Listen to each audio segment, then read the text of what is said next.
Dear Alessia, 12/16/21. It's cool and gray out this morning in Brooklyn. A German shepherd is barking down the street and turning his attention to movement beyond my view. I got good sleep but woke up tired, and your mama and I worked through some building tension. I went to sleep yesterday resolved to document the process of finishing my solo record and trying new approaches from inside the vortex of supposed cancellation. How long does a cancellation last when at this point more than half the world is saying what I got canceled for saying months ago? And I don't want to overly focus on being canceled, whatever that means, but what it actually means is creating new avenues beyond shut doors and finding new doors to open. And the way to do that is to create work and present it in such a way that it becomes compelling beyond the tension. Luckily, I have songs and recordings that can do just that, and ideas about digging deep into the new world we've woken up into. The sun is beginning to shine as I write, and people are getting on with their days and their life. The street cleaner just rode by and didn't wait for me to move. I pulled up on the street and parked right in front of our door. Yesterday, I had one of the most productive days in a while. I focused on the system and not the result. I'm plugging myself into systems and blindly moving forward. If I walked by sight, I'd probably lay in a pile of dirt and give up. And if you weren't here, I'd probably do that anyway. The temptation to say F it is a grueling thing to overcome some days. But when you have a child, nihilism is a luxury you can't afford anymore. And so the devil folds his arms in the corner and sees the writing on the wall.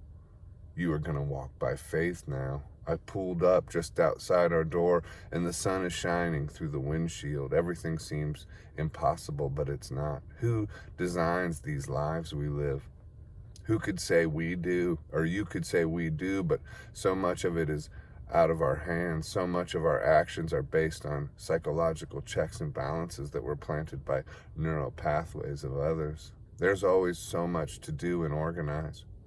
Walking by faith now means plugging into systems and going about the business of living them.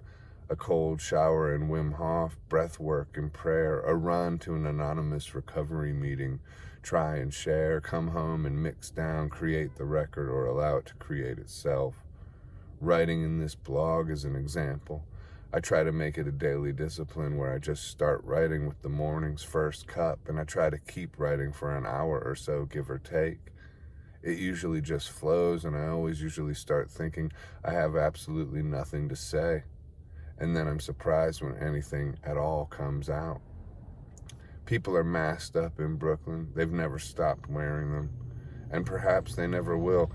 They are mandated in every establishment. Even the recovery rooms will require them now. Coffee shops won't let you stay without proof of the V, and most ask for it in an aggressive manner. Humanity adapts to the authoritarian regime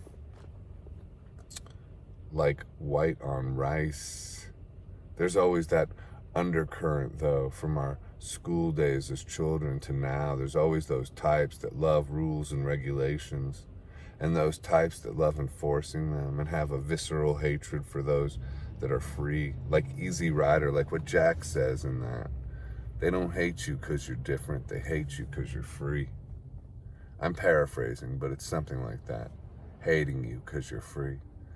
People locked in cages walking by sight, bankrupt on faith. Some of us can't afford to be bankrupt on faith, that is.